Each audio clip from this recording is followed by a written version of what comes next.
Alright, welcome back everyone, Nonsensical Prophet here. I'm going to show you something a little different. Ooh, what is this? Phantom Bot Draft. Oh, we are so doing this. We are so doing this. Okay. Here we go. I highly recommend doing this. This is the Midweek Magic Phantom Bot Draft. I don't know how long this goes on for. Did it say? Oh, 47 hours. So the next couple of days, get on this. I'll walk you through some stats. Actually, I'm probably going to be analyzing the stats a little bit today. This is a very complicated set, but they are giving you a free Phantom Bot Draft, which means you don't get to keep the cards in the actual draft experience. Like, none of those get back to your account, which is stupid. I know, I get that, but you get to experience draft and kind of get a feel for it with, I guess, low stakes, because you aren't investing anything. This is just a free draft. So let me pull up. I'm gonna kind of throw some stats up here as we make our picks, because actually, let's do this now. This is early in the format, so it's not highly recommended to read too much into the stats, or rather, there are cards that right now aren't figured out yet that they're good, and they're getting lowly picked, right? So it's still, there's plenty of space for this to change, but early in the format, I like to look at what are the top performing commons and uncommons, and just kind of go through and try to figure out, well, why are they working? Is that the strategy that I should be going for? And then it helps you inform some of the other poor choices. I think I'm going to do this by color though. So I'm going to look at all the white commons, and you see the top performing game in hand win rate in hand. So if you open the game with this in your hand, or you draw it at some point in the game, 62% of the time you win. So that means that there's a high likelihood that this card contributed to the win, or it helped you get to that point. Maybe not always, but the win percentage says that that's probably the case. This stat tracks win rate improvement when drawn. So I'm not quite sure what PP stands for, why this is the way that it is, but the higher this number is, the more likelihood that the game that was won out of those 62% was because of that card in particular. The opponent lost when it was drawn more times than not. Sometimes you'll see a high stat like the Flaming Fist Dawn Guard. So it has a game in hand win rate of 59.6. That's good. That's a good stat. However, if you draw it late in the game, you're not usually winning because of that card. And that kind of helps you clarify, like, okay, this is good early. I want these early and often, but late game I don't want one. So take that into consideration. Yeah, so I'm gonna go through. I knew that humiliation was a lot better than I first imagined it. The perpetually losing all abilities, very, very strong. There are a lot of things that interact. Like, it actually takes the indestructible off of the blessed hippogriff, or if the adventure side of the hippogriff. Target creature gains indestructible. This thing actually says, well, you had that ability, now you don't, and I'm going to deal damage based on how many creatures, which is usually a lot, 4, 5, at that point in the game when you're casting this, or even earlier. This isn't surprising. There's a red-white deck that's really fast, really strong, and it's a key component in there. This is, solid card in the early game. Makes your future creatures a little bit buffer, a little bit stronger. Here's something on watch. Yeah, I guess the +1/+1 side of this is great for the Boros attacking. The deal 5 side of this is good for the controlling side of things. Double Team's good. Double Team's good, so that's not a surprise. This one, there's a life gain deck, the green-white one that this is good in. It's good in basically any white deck, though. A 2/2 that gains you life, strong, especially if you can combine it with combat tricks and such. Devoted Paladin, yep, good finisher in that Boros deck.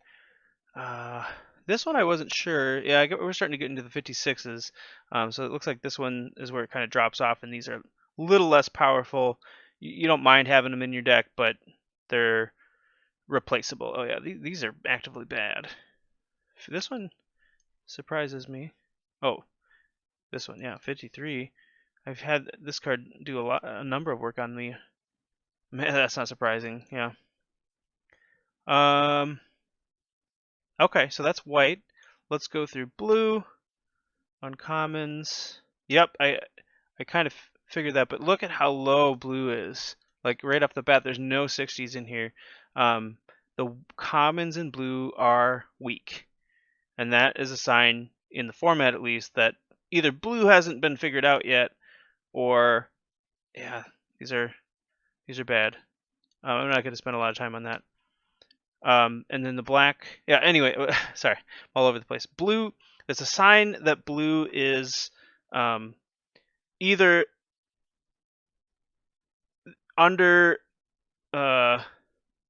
underestimated. Maybe there's some synergies or cards that aren't getting utilized the correct way or built the correct way, and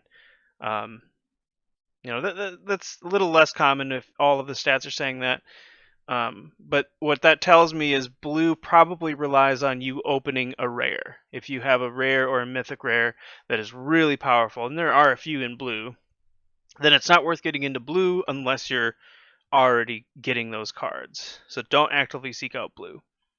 Okay, this is not surprising. This card goes really well in the it's called Rakdos deck, which is black and red. It's just a fast an attacking creature that gets in.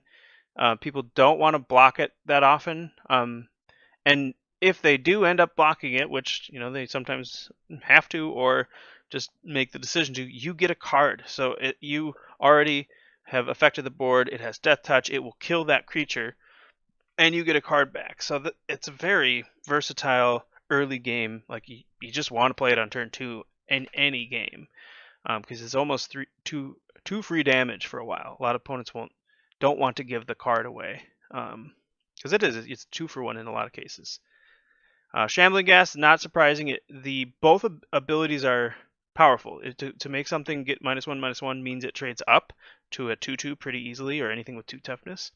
And that also is versatile with black. Red has a lot of sacrifice mechanics that are instant speed. So you can be attacking with another creature, and if they block and they don't see, then you can give their creature -1/-1, and you effectively trade your Shambling Gas for their really, bigger, presumably bigger creature. The other side of it is the treasure, and treasures, as I may have mentioned in this set, are powerful. They give you mana, so you can fix for any color, and there are, in the black-red particularly, or just black in general, has a lot of ways to utilize treasures. They sacrifice them for drawing cards. There's a rare that makes it so you sacrifice treasures, and then it basically kills a creature or gives it -X/-X for however many treasures. So there's ways to utilize the treasure, and this is just a good solid 1-drop. Vampire Spawn, not surprising. This thing was pretty powerful in its heyday in the Forgotten Realms. Gaining 2 life and having 3 toughness is or draining rather, not just gaining.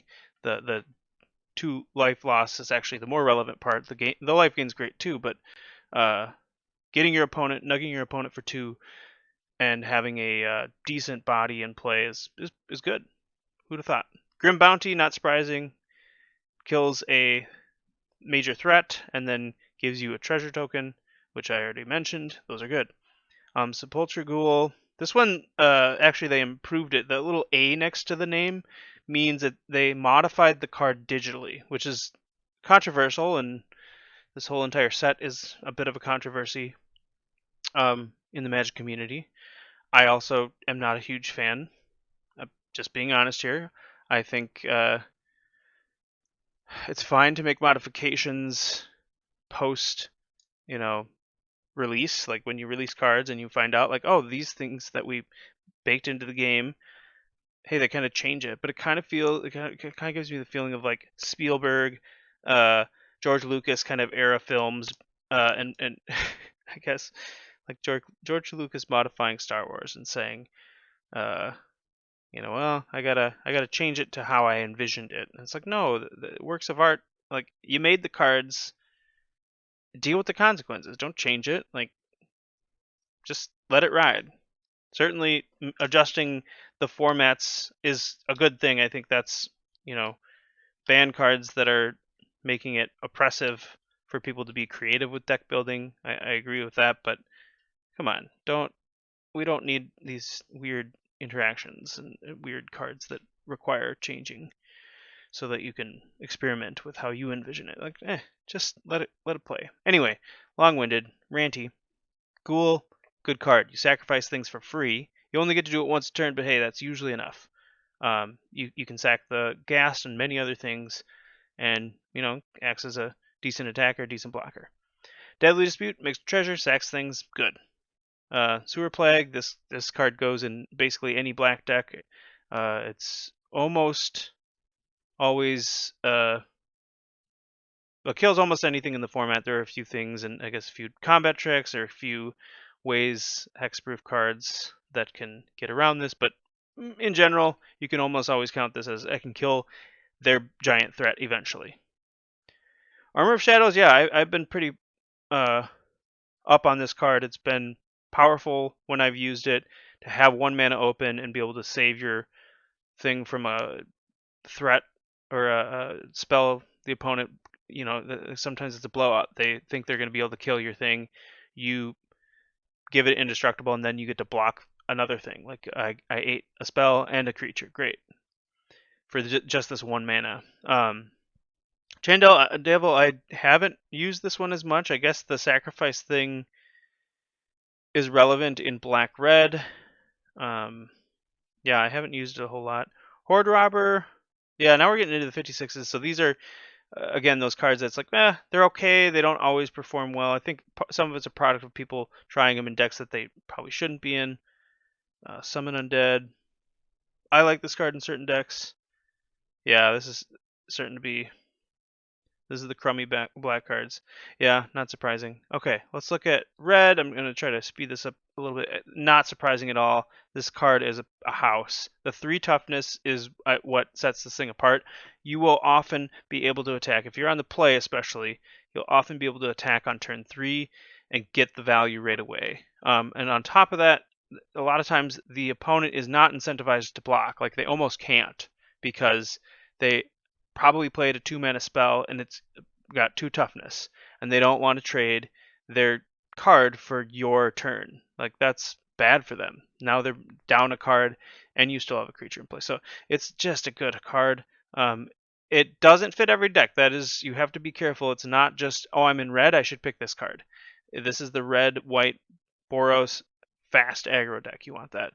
In the black-red version, you do not want this one as often. I guess that I haven't experimented. There probably are ways to make black-red a lot more aggressive, but I tend to build it more with the treasure synergies and kind of slowly taking over the game and taking over the resources until I can then attack in and win. Dragon's Fire, not surprising at all. This card the set has a lot of dragons in it, so they're everywhere. They are going to be pumping this up a little bit, but 3 damage is 3 damage, and that usually is enough. So, Hobgoblin Captain, good one with the white-red deck to get in quick damage, and then the first strike is relevant later in the game. Valor Singer's doing really well. Again, I think it could go in either deck. Maybe that's part of it. It could go in a black-red deck. It's a decent body, but it also just makes your attacks that much better. Earth Cult Elemental, that's quite a bit of game in hand win rates. Yeah, I remember this card being decent. Like you wanted 1 or 2 in the black red deck. It just I think it's performing a lot better in this set than the other. All right, we're already dropping off though, so these are already into the 56s, and it might be people are trying them in decks that. Oh, this is a lot lower than I thought. Decks that don't utilize them well. Like I would say this is. Well, I wouldn't. Let's look at a different. This one really good in the white red deck, the Boros deck. Not so good in the red black one, so maybe that one's getting picked up. But anyway, let's go to the green. We'll go to the multicolor, the colorless, and we'll wrap this up. Okay. Yep. Wow, this card has a lot higher game in hand win rate than I thought it would. But yeah, this is great. It gives you a body, gives you ramp. The next turn you get to cast a 1-mana spell higher than you would have. Yeah, it dies and you still get something. So it blocks well. Late game, if you need a chump, you still get another body. Maybe slows the opponent down enough where you can then turn the tide. But yeah, good card. Yep, this one, not surprising. The adventurer side of this is probably the why this one goes up so much, because it's a powerful effect to untap something, to give it hexproof, both of those things, and to pump it, even permanently pump it. Very strong, and then you have a late game thing that is hard to block. Power 3 or less. A lot of times you're chumping one of your big things because that's all you have if you're the opponent. So, yep, Hill Giant Herd Gorger, excuse me. Not a surprise. This thing's a house, gains you life, and 6 toughness. It's hard to, you're trading 2 things usually for that. Owlbear draws you a card, good card. You always want something that replaces itself, so this is a good sign. And it's a big body, and it has trample. Band together. Yep. This is a strong effect to be able to have 2 things that target it. That oftentimes, helps prevent the blowout. Like some of these effects where it says this creature fights another creature, if the opponent has something that kills your creature, this fizzles, and you basically got you got 2 for 1. You lost value. That's surprising. Oh, this is 56. Okay. So 56 or lower. Yep, these are working decks. They're not end-all be-alls. Again, it's possible they're being tried in the wrong style of deck, and that's why they're lower. Wow. 50.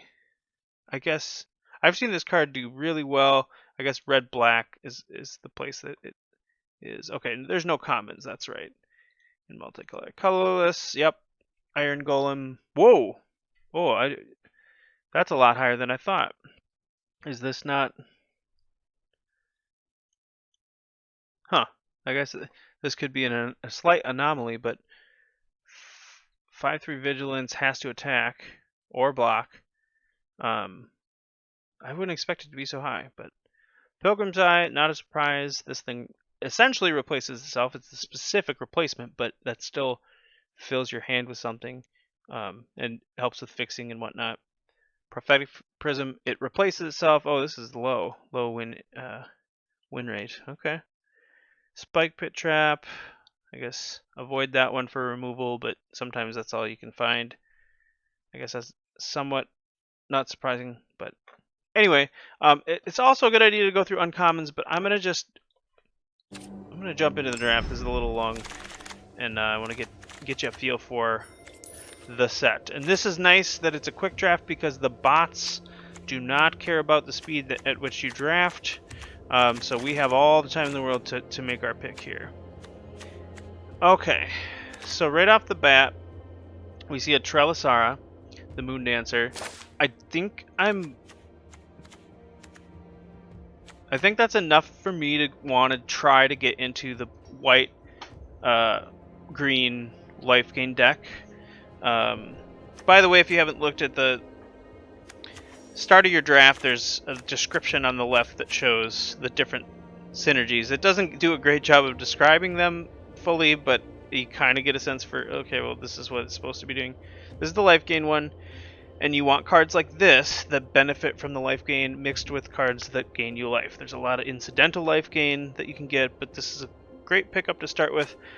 I like this card better than I thought it would. I thought it was going to be pretty subpar, but in black there are ways to recur things, so sometimes getting this back is cool.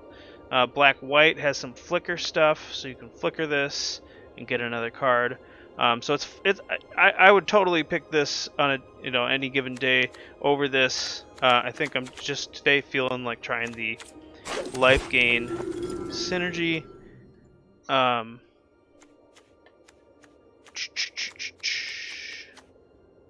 think, geez. So we've got, man, I really want to take Dragon's Fire, but I just said I want to try it. So Celestial Unicorn is another payoff for the life gain deck. I think we stick the course. We pick that. But I see these two, and it makes me want to pick Prowler if I had previously picked the rare in that last pack, Intellect Devourer, I believe. Or Dragon's Fire is great. I don't think there's anything else that exciting.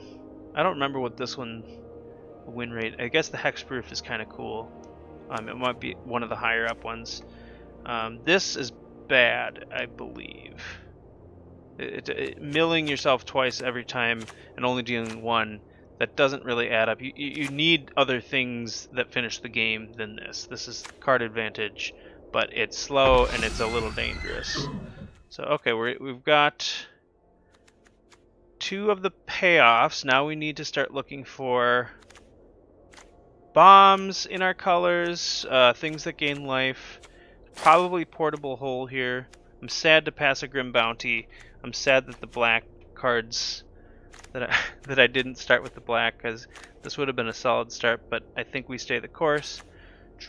Druidic Ritual, not that powerful. In fact, let me check on 17 lands. We'll do uncommon, white. Where is Portable Hole? Oh, it's kind of low, 53.9%. And yeah, I guess this set does have a lot of big stuff, and this doesn't.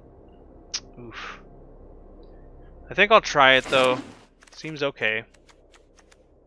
Man, Black Dragon coming over here, making me feel bad. Monk of the Open Hand, how good is that? I guess we have a lot of early stuff, so it makes it a little better.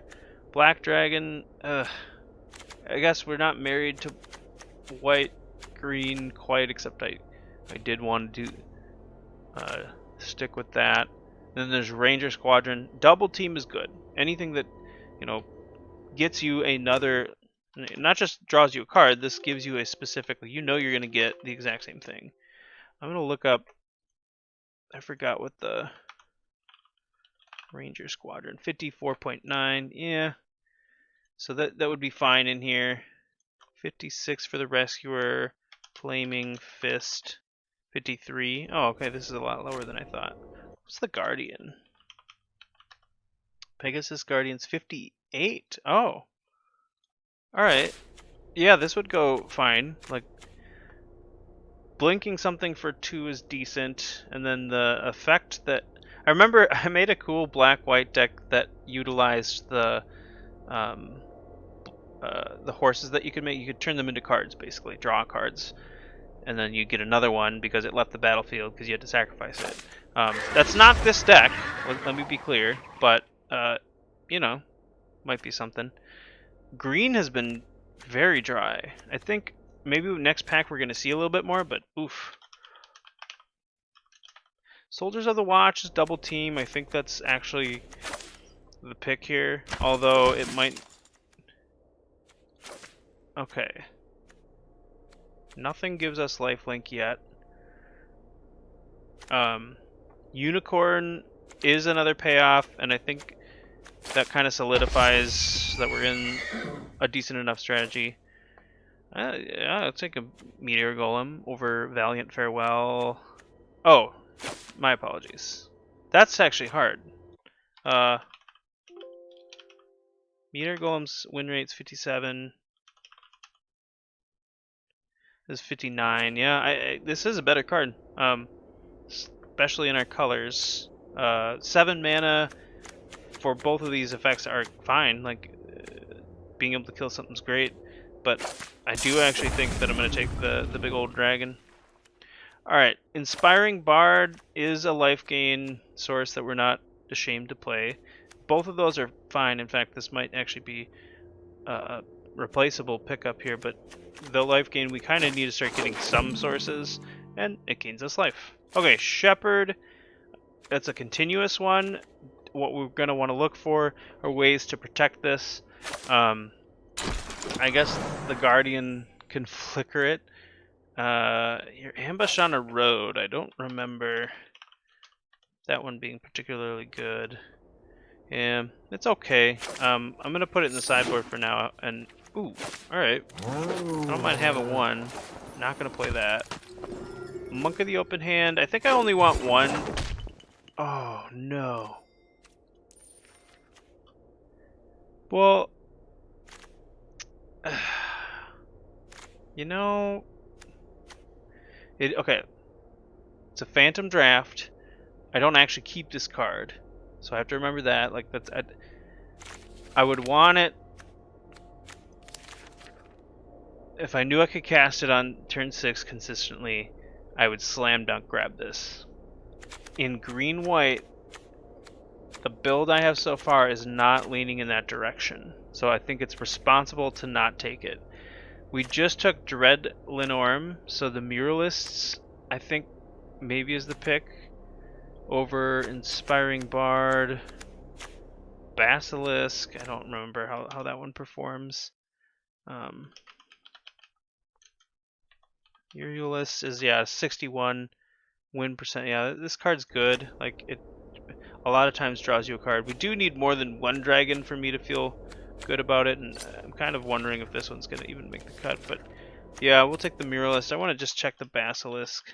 54, it's not great. Poison the Blade, 54. Inspiring Bard, 55. So, yeah. Alright, we'll take the Muralist. Choose your weapon, Guardian Naga. Ettercap had a decently high win percentage, if I remember correctly. Choose your weapon is terrible stats. Guardian Naga, subpar. Ettercap is 56, so I guess it's not like amazing, fantastic pick it, but good enough, and the adventure side of it is, I think, where its power is. Okay, Trelisara. I wouldn't mind the Hippogriff coming back. I wouldn't mind the Hill Giant coming back, but I think, yeah, I think we want that. Okay, this is between Owlbear and you're confronted by robbers.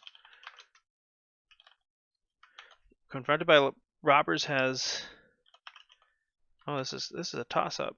Owlbear has 59 and about 3.4, or no, 3.9 PP. 59.9. It has a negative. Well, I guess it's 0 would be the more accurate description of PP. Don't, okay, PP right here, whatever this is. Don't, okay, not talking about. All right.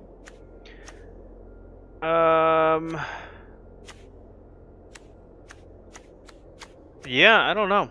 What are we feeling here? We have. Do we have use for the 3/1/1s? I don't think we can utilize them in the way that we would want. So I think the Owlbear is my pickup here. Well, the sound got weird. Okay, well, oh, that's actually harder than I was thinking. Humiliation is great removal. Like one of the better ones, and then Myconid, decent as well.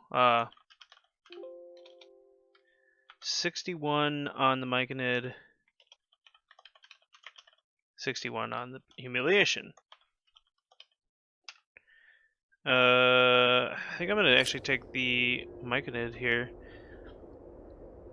ramps us into some bigger spells and provides a body. Ooh. Yeah, I don't mind taking a land here. These lands are pretty good. Seek means you look into your, you don't physically look into the deck, but you get from the deck a non-land card. It randomly finds it and puts it in your hand, and doesn't change the deck makeup. So like the deck, this is where the digital format comes in, where you wouldn't be able to do this in paper. It like randomly picks one, keeps everything else the same. Here you go. Rally Maneuver, Paladin are both fine. I don't think this is going to be very good in our deck. I guess that it has life gain. I guess that's a consideration. We have 2 dragons, so I want to think about that. Rally Maneuver, I do want to look at the stats, I guess.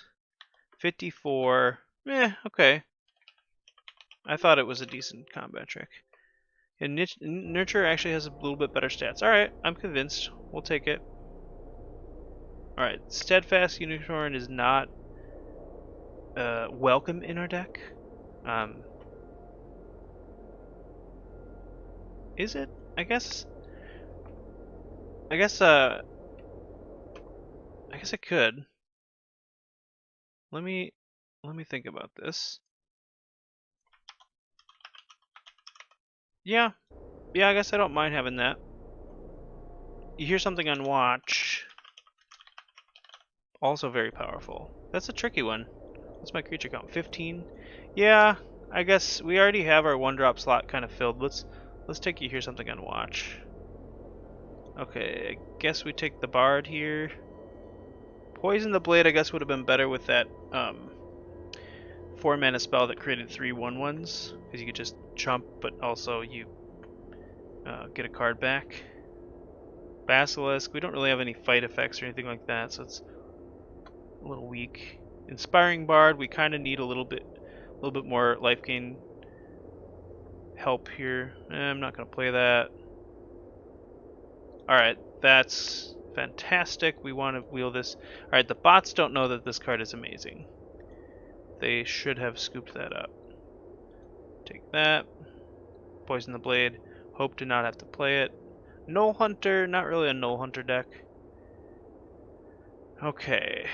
A rare is an equipment in blue, so we're already not going to really spend a lot of time on it, but I've played with this card. It is pretty bad. Maybe there's a way you can find enough shamans and warlocks and wizards where it's good, but also you need to make sure that they can get through for damage, and that's hard. That's 2 things that you're trying to put together just for this one card. I'd shy away from it. Meet in the tavern, find creatures or pump your team. Decent. Here's another gate. Gosh, all 3 of these are like, I would pick any one of those. This is great. That's bad. This had, I want to say it had okay stats. Well, the gates have really great stats. Meet in a tavern's pretty low. Yeah, Valiant Farewell had a meh.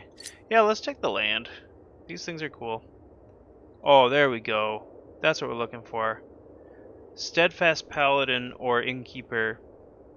Actually, this is a little tricky. I think this is a little bit better because it ramps, plus it consistently, like, I don't have to attack, whereas this I have to attack. Now, don't get me wrong, I would snap grab this if this was not here. There's another Dread Lenorm, and there's a Hill Giant Herdgorger. I have a hard time saying that card's name. But we'll take the Innkeeper here. Pretty happy about that. Alright, I think that one seems not so good for us. It's like a late game card, and oh, this is hard. You know what? They wield the other one, these bots. Let's take the Paladin here. Would like another combat trick of some sort. Devoted Paladin seems pretty good too. Yeah. Oh, that's right. We should look at the Iron Golem stats here. Where is it performing well? So it's not performing well in this deck. I looked up green-white or white-green stats here. So it's giving more of a understanding of where the stats are or why they are the way they are. I don't think I want to play a third bard. This is just medium. We don't have a lot of ways to flicker things. We have the Pegasus, I guess, but that's about it.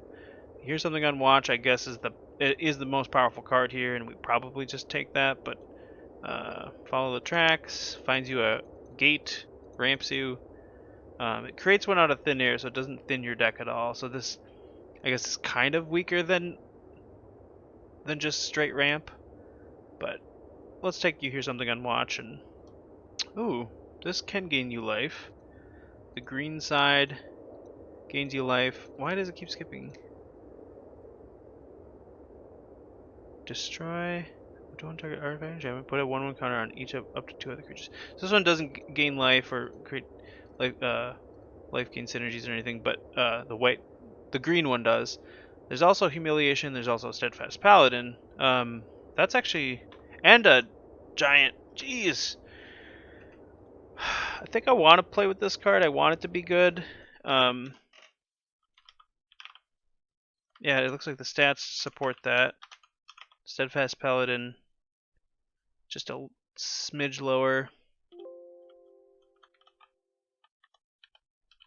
Humiliation is the top card, but and maybe I should. Jeez, yeah. I have 20 creatures. I don't really have a lot of ways to interact. Oh, this is hard. I'm going to take this, and I thought I saw Humiliation earlier that might wheel. Alright, we don't want any of this, so just take the Bard. I'm going to take the Golem. Looks like a solid dude. Not going to play any of that. The Dragon came back. We're probably going to find a home in this deck for it. Looks like we didn't get... Looks like we didn't get it back. Humiliation. I feel the humiliation that just happened here. Alright. Tough couple of cuts to make because we have so many creatures that's probably where I need to cut. I think Monk of the Open Hand might actually be a cut here. It's good in decks that play 2 spells a turn, but we're not quite... Like, we want to get to this big late game. We have a decent amount of it, so I think that's an easy cut. And then, how many dragons did we end up with? This is a dragon itself, but other dragons, because you're using it to cast. We have 1, 2, 3 dragons other than the Scaled Nurturer, so I guess that's still enough. It does still help us ramp to these bigger spells anyway. Yeah.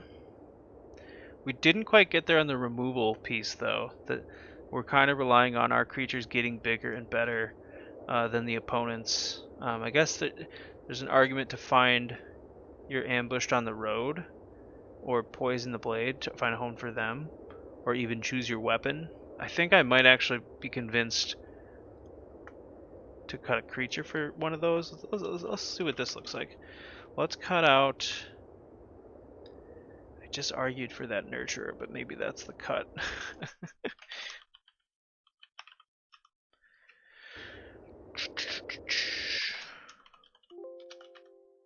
Yeah, you know what? Since we don't have a lot of ways to pump, the Sylvan Shepherd is a lot weaker now. I think I'm fine cutting that. And maybe we go down just 1 Bard. Having 2 is not that ideal, I guess. Yeah, let's run this. This, I guess, the doubling can end the game if you have a way to swing out. And it also deals 5 to something with flying. There's a lot of flying creatures in this set. We probably want to use these defensively as removal spells, and Portable Hole is kind of our cheap removal that can take out a creature. I guess Farewell is an interesting combat trick for us. It draws a card. I've had this thing get blown out, though, is what makes me hesitate. The spells that target your creature, and there's a lot of instant speed removal in the format that this gets blown out more times or enough times that it kind of makes me hesitate. But knowing that that's out there, you know, you can play around that. You can use this, optimize this, and only use it when you know they're tapped out or absolutely have to. And this probably gets better. So maybe I do actually want to find a home for this. I guess now that we have choose your weapon in Ettercap feels a little weaker. So let's try this, and we'll take out. Do we have enough life gained without the bard? We've got 1, 2-ish, 3, but that's a lot of, you know, like that can gain continuous. So 3 plus, so 3.5 maybe. 4-ish, I guess that's a half.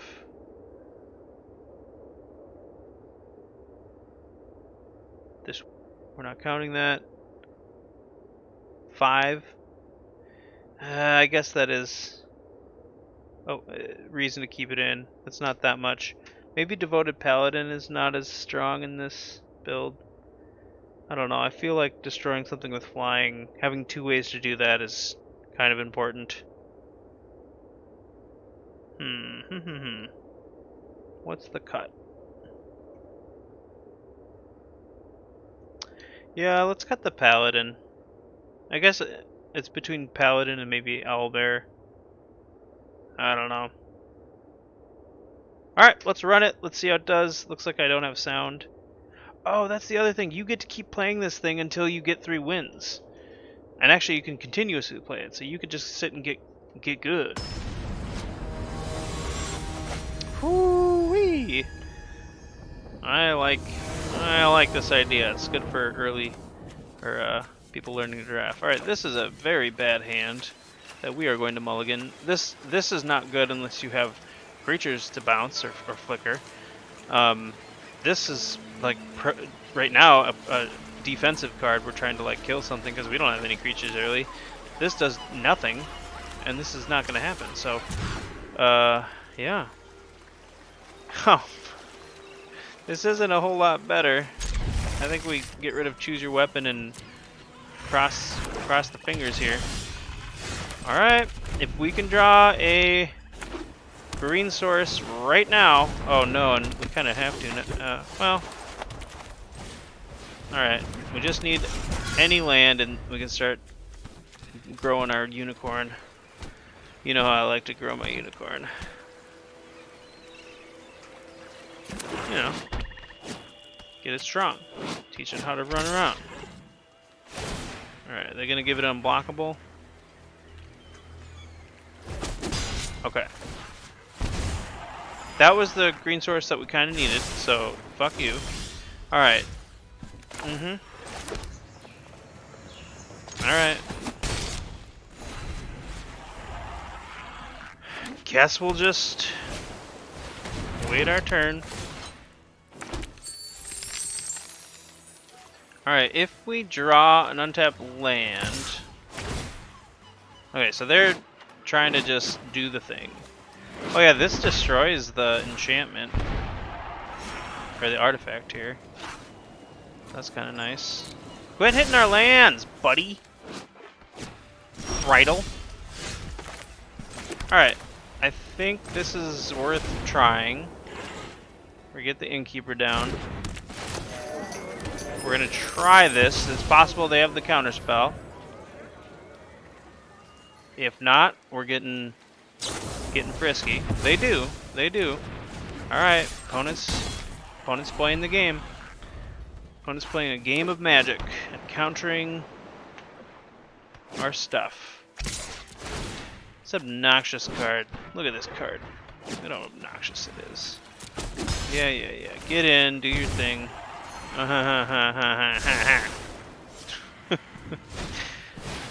Oh god. Help. Alright, I guess we kind of need... So what is this? Specialized 2, and it becomes a 3/4. And right now we only have the green side. So we gain 4, we destroy something of theirs. I think it's better to get this so we can get owlbear down. Plus we have a chumper now.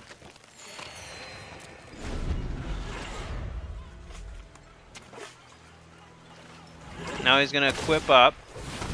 Now you keep having fun with Kreidel, alright? You just keep having fun.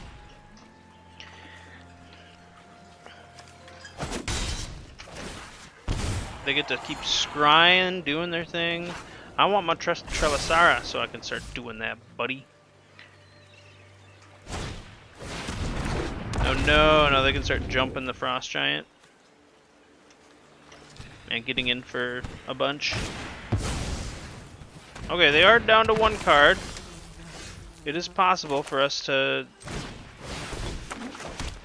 crawl back into this thing. Alright, that's actually... it's not terrible. It's not great. We kind of wanted to land, but I'll take it. This is going to start scrying. What do we need in this situation? I guess you hear something on watch would be nice to take care of one of their things. Whenever a creature you control dies, put a counter on equipped creature.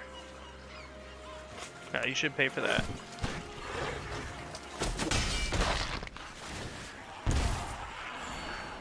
Keeps hitting the lands. Stop it. 1 card in hand. 0 cards in hand. Hooray! Alright, so we've got the land that we was hoping for. We're gonna start getting our scry on. Quite a bit, actually. Okay, what does that do? That kills Kreidel. I think that's worth it. And this destroys...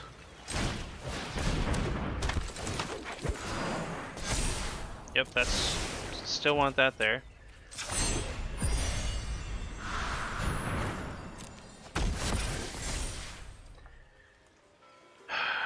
I actually think we want to destroy the Ghost Lantern here.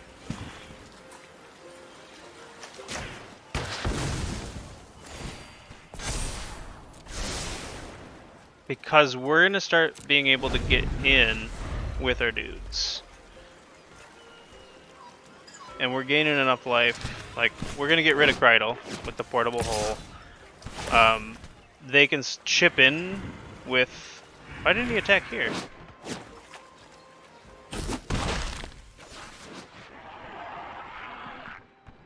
That seems weird to me.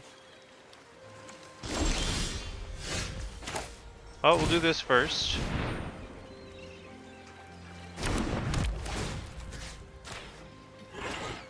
Kreidel gone. We're gonna gain 2 life out of this exchange, assuming they can't counter this. We get to set up our draw.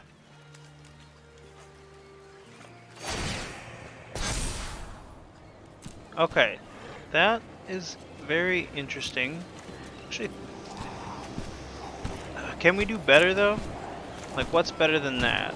That lets us attack him with the owlbear and trade pretty well. If they go for, like, Dread, Lenorum would be nice. Pegasus Guardian flickers something, that's kind of nice. This is just when it enters too, right? Nope, it's just specialized. Choose your weapon, I'm not sure. Yeah, I guess we'll keep it. The reason I hesitate here is we get another look, so we could put that on the bottom.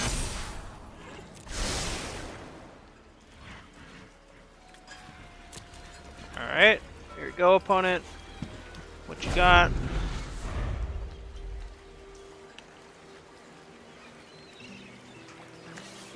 This also gives us the boon to, like, our next creature is going to get bigger, and we have tons of creatures.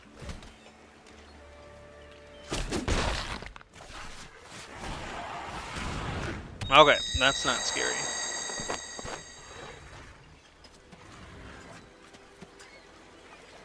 Put it on the Horde Robber, start getting treasures. I assume now, well, I shouldn't say assume. I'm wondering if they have a third color that they don't have access to, and they're hoping that they can get it with Yeah, I'm just gonna do this now. Glad I did.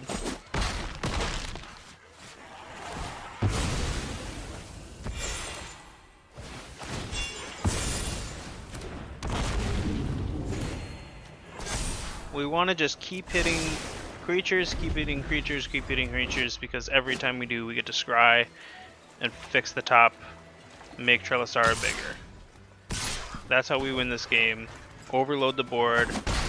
I guess we have you hear something on watch too, so like our board is wide enough that eventually we could swing on. Oh, big boy.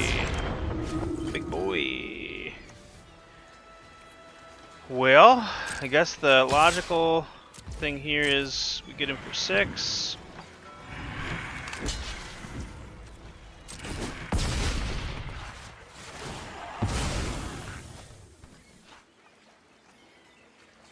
Oh, right. That was not logical. I stand by my decision. Mostly because I have no other choice. Yeah, that would have been good to have in hand. We still have another one, so we can still get in here. The untap effect is amazing on this as well. Okay, they're hesitating. Yeah, I think we start attacking with Trelasara and the Muralist. Let's see if they do have a third color here. Really hope they wait if it's removal, because that hexproof is a blowout. So this thing's right now currently 5/6 flyer with ward 2. The other text is only like relevant if you don't cast it. You can like discard it. It's kind of weird. This whole set has all these like weird mechanics that are like paragraphs long. All right, that's a good sign. So, oh, that's a baby. Oh baby, baby. Now we got 2 tricks.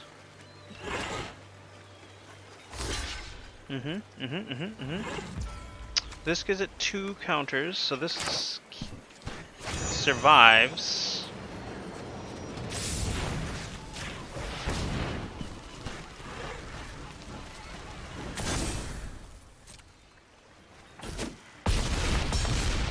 Now what, opponent? Now what? Because now I got a 7/6 coming, and I've got 2 8/8 or 2 8 power creatures. You gonna get in with that Horde Robber?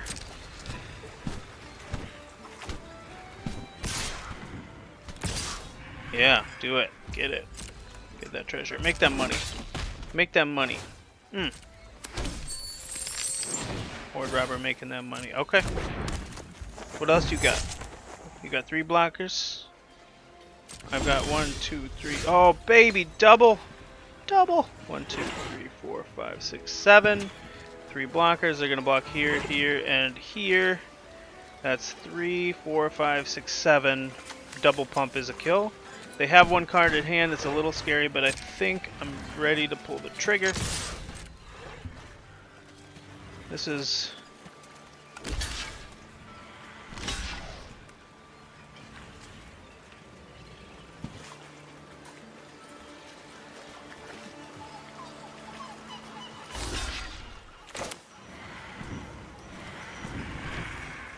So actually what we do is we play 1 and wait, because that's automatically a win. We don't have to play the second. We wait to see if they have a response.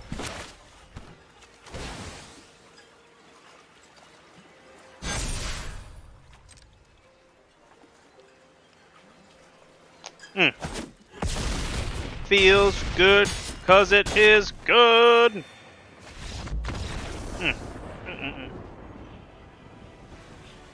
Alright, green-white doing its thing. You'll notice it's not the fast style of deck. You're trying to build up enough momentum until you completely crush. Whew. Oh, look at us with our reward. It is a mythic tainted adversary from the old Midnight. Or no, that was... Yeah, was that the Midnight Hunt? No. What was tainted adversary in? Tainted adversary was in Innistrad. Midnight Hunt, yeah, okay. Oh yeah, that wasn't the D&D set. I'm dumb. Don't listen to me. Alright, this seems fine. We can get the Nurturer down. Trelisara holding up the Guardian's flicker effect to protect it. Looking pretty solid, yeah. Playing against another green deck. I guess we don't get to hold this up, but their double green is not a scary start for just running out Trelisara. Depends on the other color. Red, 0 lands milled, so no value. And we didn't draw another white sword, so that's actually pretty bad. Might just be Soldier's time then. Yeah, we have no life gain yet, so running this out is not good, actively good.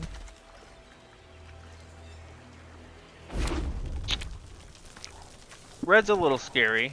Red has a lot of effective removal for combat tricks such as Valiant Farewell. Okay, they're tapping out though. And they have 0 lands? Oh, come on. They have 0 lands, so I guess I'm fine. Like, they don't get the value from this. This basically traded and I got a card back and they got nothing. So I guess I'll take it, but man, does it feel a little bad. Maybe now I play Trelisara. Like, what are the odds that I draw a dragon that I can cast? There's only the Muralist, right? 1, 2, 3, 4, 5. Alright, immediately cracking the orb seems like a good thing for us. And they don't have a third color. That also seems... Well, I guess that could mean anything here. Another Dragon Barbarian. So it seemed like they're trying to ramp into something, maybe? They had 2 of those. Hey, life gain. Still didn't draw a second white source. This is becoming a bit frustrating. We can actually cast the Guardian, but that doesn't do a whole lot. I think we just get this online. Just get our Scry going at least. It'd be really nice to hit... Oh, they did nothing. Alright, beautiful, because this just got real interesting.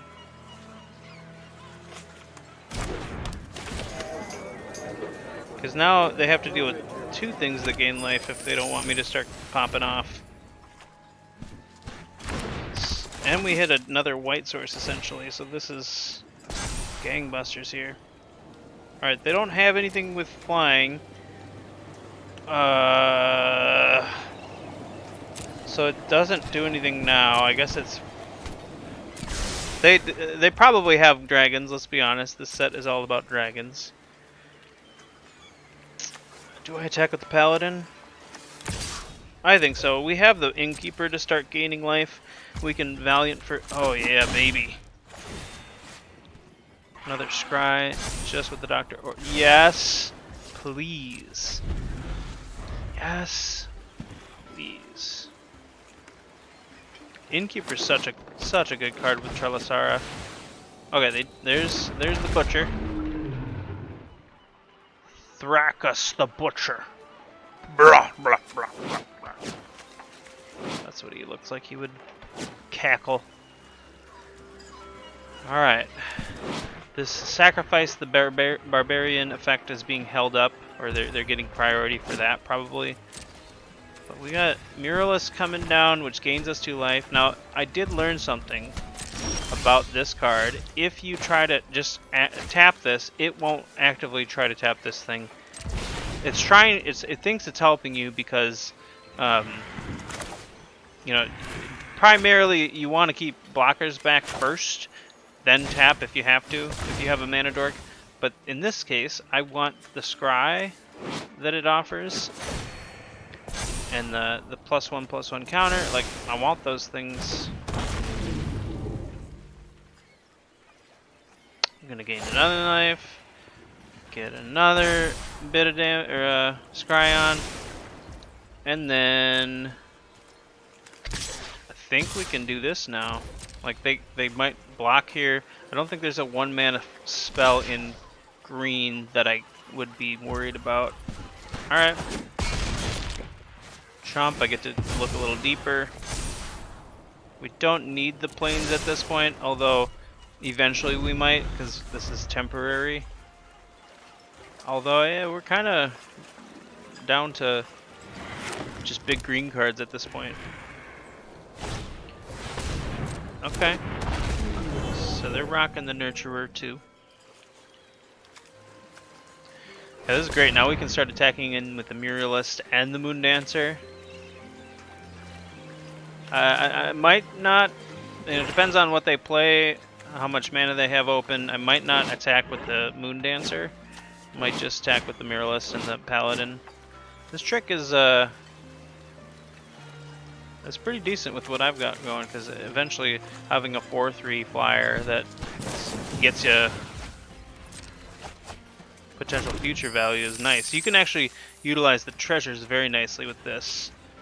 This says at the beginning of your end step if a permanent you control left, so this technically left the battlefield, so hey, good card. We could actually trade here the Muralist and get our dragon. I don't hate that. Let's do that. The Butcher's a pretty scary card. Plus, if they have a combat trick, I don't mind them using it on the Muralist right now. Like, we still get value. And the crackback for them is devastating because they only have a 0/2. Sure. Actually, this is no better time than now to do this.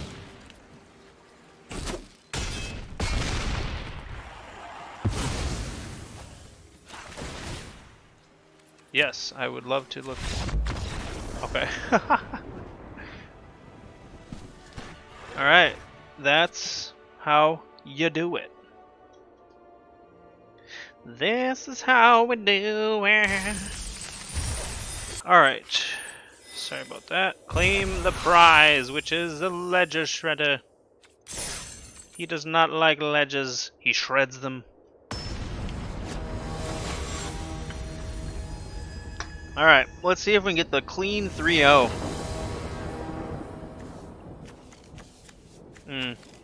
This hand's gonna be too slow. We're gonna have to mulligan. We need something turn 1 or turn 2 in this format. Oh, jeez. I might have to just keep this though, because I don't want to go to 5. Going to 5 is a nightmare. I guess there's an argument to keeping both of the dragons and getting rid of the Gouger, but I think since we have ways to search this up too, or a way to search it up, it's better to do this. But not ideal. Only having a turn 5 play that also requires double green.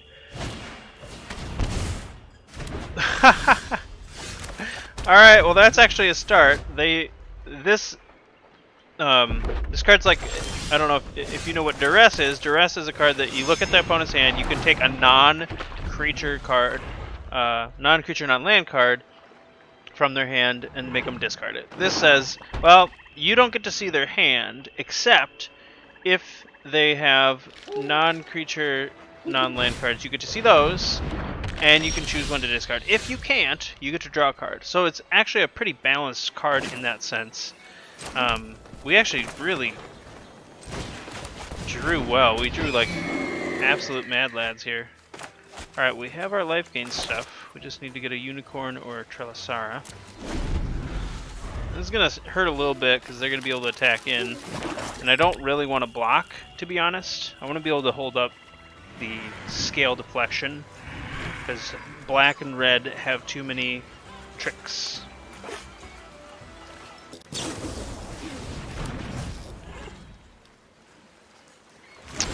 Like, for instance. Well, Owlbear's going to get in. He's going to get a proper send-off. He's gonna die what he did in life, attacking. All right. Well, they didn't go for it. I guess we'll get this down. Goodbye, Owlbear. You served us well. You drew us a card. You got us out of a tough jam. All right. So they can get in. They don't have a great attack though. The Myconid is holding them back a bit. I hesitate to play the Herd Gorger with no way to protect it. At the same time, I don't really want to just like try to block their stuff and use the scale deflection. I want it to be used to counter an ability that targets my thing. So giving it hexproof. But this is so far away. Well, I guess it's not too far away from doubling. So I guess, yeah, I gotta just run it out. Guess there's an argument to seeing if I can hit one of my 4 payoffs for the life gain. That's scary. Oh, okay, so they've got an engine going here. They can sack this, make this a 4/4, scry. Oh, that's not true anymore. So we can actually do a bit of attacking here. We have quite a few combat tricks. Okay, that's fine. This untaps it too, which is so amazing. The scry, I'm not too excited that we're giving him scry, but I don't know what else I can do at this point. Yeah, we can hold up both of these combat tricks, so I think we do just that. Ettercaps destroy target creature with flying. I might just use that at the end of the turn here. I don't want them to be able to keep scrying. That can be an issue. They can start finding the part of their deck that deals with what we're doing here. So I hope that I just get to use this and then activate the gate.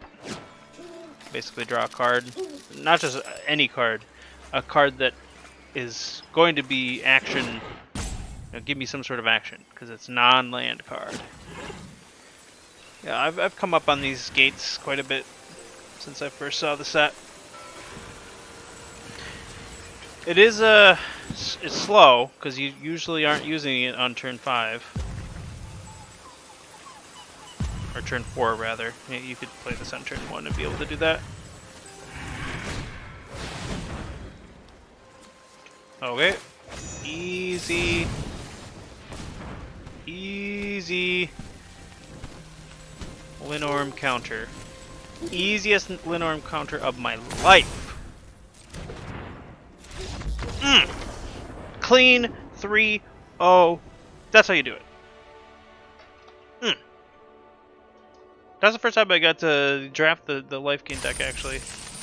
The other times I shied away from it. Whew.